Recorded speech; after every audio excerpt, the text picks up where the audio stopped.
what's happening over there? A lot of broken up concrete. Oh, I think there's definitely something going on underneath. yeah. This is not good, Mike. This sucks.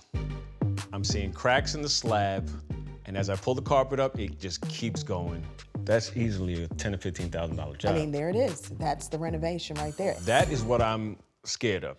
So here's the deal. Let's just get all the floor up, see just how bad it truly is.